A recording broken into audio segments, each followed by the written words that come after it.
Ils voient leurs descendants aller dans les églises qui ont été mises en place par leurs tortureurs. Ils sont désespérés.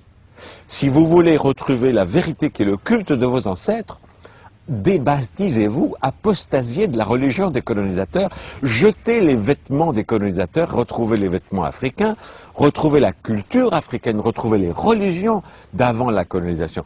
Alors là, vos ancêtres vont vous regarder en étant fiers et en disant, tiens, finalement, nos descendants sont finalement indépendants. Pour l'instant, vous ne l'êtes pas. C'est des blagues. On vous fait croire à l'indépendance. Il y a un drapeau, il y a des... C'est des pantins, mais qui sont aux ordres des pouvoirs internationaux. Et vous le savez, en prenant un maximum d'argent qu'ils mettent sur des comptes en Suisse. Et en même temps, l'Afrique meurt de faim un peu partout. Un petit exemple. La cathédrale, la basilique de Yamoussoukro, si je me rappelle bien du nom, c'est aberrant. Il y a une Américaine qui vient de lancer une opération, c'est il y a plus de 30 ans, en disant, le Vatican, s'il est tellement concerné par les pauvres et par la faim en Afrique et ailleurs, mais qu'ils vendent le Vatican, et avec cet argent, il peut donner à manger à tout le monde. Parce que la religion chrétienne dont on vous vante les mérites et avec laquelle on vous a colonisé, a toujours dit, la pauvreté c'est beau, n'avoir rien c'est beau. Ok, faites-le vous-même. Que le pape vende tout le Vatican, c'est une ville. Et avec l'argent, il y a de quoi nourrir tous les Africains pendant plus d'un siècle. Non, ils restent dans le luxe, mais dans les églises africaines, on continue de prêcher la pauvreté, l'humilité. Et c'est des blagues, c'est la suite de la colonisation. Alors si la colonisation politique a été faite à 1%, c'est-à-dire vraiment un simulacre, si la colonisation spirituelle, elle n'a jamais été faite. La décolonisation spirituelle n'a jamais été faite. Vous continuez de singer les Européens en vous appuyant comme eux et en reniant vos valeurs et vos traditions.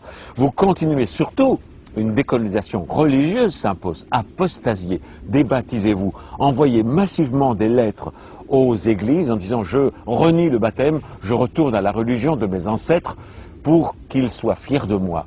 Voilà. Alors la décolonisation de l'Afrique, c'est 50 ans de perdu, mais il n'est pas trop tard pour commencer. Il n'est pas trop tard pour commencer.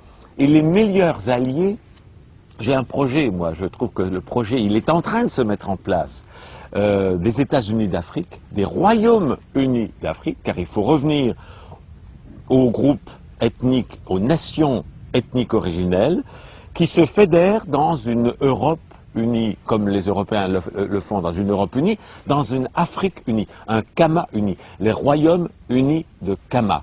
Et tous les pantins mis en place par l'Europe sous forme de grands États avec des présidents et des ministres disparaissent pour laisser place aux royaumes originels avec des rois, des ministres qui prenaient soin de leur peuple, de leur groupe ethnique, tous ces gens-là fédérés dans une fédération des États de Kama, avec une monnaie nouvelle, l'afro, on peut l'appeler, ou le camo, une monnaie unique et la suppression de toutes les barrières douanières, qui va aider à la suppression du plus grand cancer de l'Afrique, qui est la corruption. Car tout ce qui est importé, qui traverse des frontières, c'est une génération de corruption dont vous, Africains, vous souffrez tous les jours. En supprimant les frontières, en supprimant les barrières douanières, comme l'a fait l'Europe, il y a la suppression d'une grande partie, d'une majorité de la corruption qui ronge l'Afrique. Donc ça, c'est simple, c'est vite mis en place. Et en plus, l'Afrique n'est pas seule. C'est-à-dire que les populations d'Afrique ont des alliés extraordinaires, qui sont en train d'ailleurs de commencer à s'occuper de l'Afrique, mieux que les anciens colons. La Chine, par exemple. Or, la Chine, actuellement, et ça dérange les Américains et les Européens, la Chine est le plus gros investisseur en Afrique. Et c'est fantastique. Parce qu'ils savent très bien le problème, parce qu'ils ont été colonisés eux aussi. Donc il faut que les États-Unis et le Royaume-Uni d'Afrique, tous les États africains, coupent leur communication, coupent les investissements, interdisent les investissements européens et demandent aux autres colons de s'associer avec eux. Un genre de fédération planétaire des anciens colonisés. La Chine, l'Afrique l'Amérique du Sud, avec Chavez qui fait des choses fantastiques au Venezuela, si tous ces pays victimes de l'ancien impérialisme européen s'allient, et les Américains ont très peur de ça, et les Européens ont très peur de ça, le nain européen est balayé. Et c'est ce qu'il faut faire. Le futur de l'Afrique, c'est une alliance non seulement économique, mais également militaire pour se protéger sur tous les plans, pour se protéger des colons qui sont prêts à tout. Qui sont prêts à tout pour revenir. Parce que tant que l'économie fonctionnait à peu près bien, on était à la décolonisation, hein, c'était beau, c'était mode, c'était fashion. Mais maintenant que le crash économique en Europe et en Amérique s'installe, les Européens et les Américains vont de nouveau avoir faim. Ils sont déjà dans la rue. Ils sont déjà homeless un peu partout. Le nombre de chômeurs augmente à une vitesse incroyable. Le système économique mondial est en train de s'effondrer. Donc, dès qu'ils vont avoir faim, qu'est-ce qu'ils vont faire? Leurs intérêts économiques vont reprendre le dessus et ils vont vouloir recoloniser les colonies qu'ils ont perdues dans le sang, dans les invasions et dans des génocides. Donc, et on voit tout cela commencer à prendre forme sous prétexte d'aide au tiers-monde, sous prétexte de pacifier. C'est l'occupation illégale de l'Irak par les États-Unis, parce que leur premier intérêt, c'est de prendre le pétrole. Si demain, il y a une véritable indépendance de l'Arabie Saoudite et des autres pays producteurs de pétrole, et ce que fait Hugo Chavez au Venezuela, qui est en train de vouloir être indépendant, les Américains ont très peur, et les Européens aussi, parce qu'ils perdent le contrôle du pétrole. Donc, il n'y a pas de vraie décolonisation. Et pour se protéger de cela, il faut que l'Afrique, la Chine, l'Inde, Chavez au Venezuela, tout cela s'allie pour créer une banque mondiale des anciens colonisés, qui s'entraident, des investissements qui s'entraident, des soutiens, des alliances militaires pour se protéger des anciens colons qui vont avoir très rapidement une seule envie, c'est de revenir par la force. Donc, et tout cela, on le voit déjà. Vous avez en Afrique des militaires, par exemple français, anglais aussi, mais français, qui sont là au titre de la coopération. C'est un très très beau nom, la coopération. Ça veut dire qu'ils sont là, puis alors on donne l'excuse de dire s'il y a une déstabilisation politique, eh bien ces militaires français vont pouvoir protéger les populations françaises qui vivent en Afrique. Un instant là. S'il y a une déstabilisation en Europe, et ça arrive dans certains pays, est-ce qu'il y a des militaires africains pour protéger les Noirs qui y vivent? Non.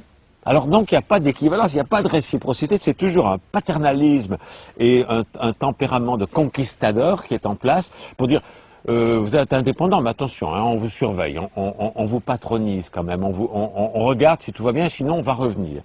C'est inacceptable, d'où l'intérêt pour l'Afrique de s'allier avec la Chine, qui est quand même le plus grand pays du monde et la première puissance économique du monde maintenant, qui est également un quart pratiquement de l'humanité. C'est pour ça que les Chinois, là c'est fini maintenant, ils sont en train de devenir la superpuissance mondiale et ils n'auront plus jamais d'invasion. Ils ont les armes nucléaires, c'est pas très bien, il faudrait que tout le monde les enlève, les armes nucléaires. Mais vu la quantité massive qu'il y a en Europe et en Amérique, ils ont raison d'en faire. Si vous voulez qu'on n'en fasse plus, détruisez tout ce que vous avez en Amérique et tout ce que vous avez en Europe. Alors là, on verra. C'est tellement risible quand on voit les États-Unis et l'Europe dire oh, l'Iran va avoir une bombe atomique, il faut envahir l'Iran. Il y en a 10 000 aux États-Unis, il y en a 10 000 en Europe. Alors, commencez par détruire celle que vous avez avant de vous inquiéter de la bombinette atomique que peut-être l'Iran fera un jour et qui a le droit. Pourquoi les États-Unis, les anciens impérialistes européens, auraient le droit d'avoir des bombes atomiques? Puis l'Inde, non, la Chine, non, l'Afrique, non, évidemment, surtout pas. Mais non, l'égalité, elle est là pour tout le monde. À la Chine et l'Inde, ensemble, c'est bientôt 3 milliards d'êtres humains, c'est-à-dire pratiquement la moitié de l'humanité. Et cette moitié de l'humanité, l'Afrique doit la rejoindre en tant qu'ancienne victime de la colonisation et créer une internationale des anciennes victimes de la colonisation, sans esprit de revanche. Car l'amour et la compassion doivent aussi régner, sans jamais faire subir aux Européens et aux Américains ce qu'ils ont fait subir aux autres, mais en empêchant que ça se reproduise, et en étant traités au moins à égalité. Et il se peut très bien, avec les richesses économiques et intellectuelle que possède le bloc Chine, Inde, Afrique, Amérique du Sud, qui ont toutes les ressources mondiales, qu'un jour l'Europe et les États-Unis soient en situation de tiers-monde. Et il appartiendra aux gens de l'Afrique et aux anciens colonisés d'aider mieux, s'il vous plaît, que ce qui a été fait pour vous, parce que c'était l'aide au développement, c'était plutôt une aide au sous-développement. Il vous appartiendra à vous, population future de l'Afrique et de Kama et des États anciennement colonisés, d'aider sincèrement. Actuellement, les Africains font la queue pour émigrer dans les pays riches, en France, etc. Je vous prédis, moi, le prophète Raël, qu'un jour, les Européens feront la queue pour être acceptés comme immigrants en Afrique. J'espère, je compte sur vous pour les traiter mieux qu'ils vous traitent quand vous voulez aller en Europe. La situation est en train de se retourner, vous le voyez déjà apparaître, tout ce que je vous raconte là.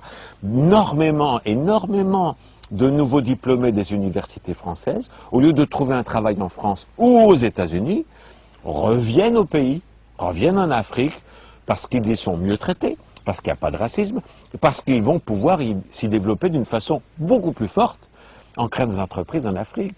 Et les Chinois ont compris ça, qui commencent à investir massivement en Afrique.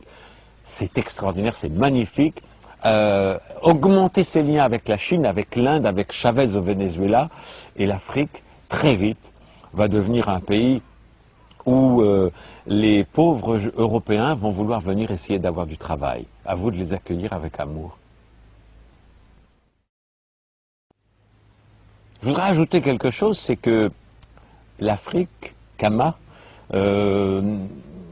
continent colonisé et où beaucoup de journalistes et de médias sont asservis au pouvoir, et donc indirectement asservis aux anciens colonisateurs, les médias ont une importance cruciale, fondamentale, et en particulier les gens de télévision, et je voudrais remercier Alexis pour son courage, car je suis certain qu'il y a beaucoup de pression de la part des ambassades européennes, de la part des pouvoirs religieux, les chrétiens et tout ça, pour qu'on ne transmette pas mon verbe aux populations africaines.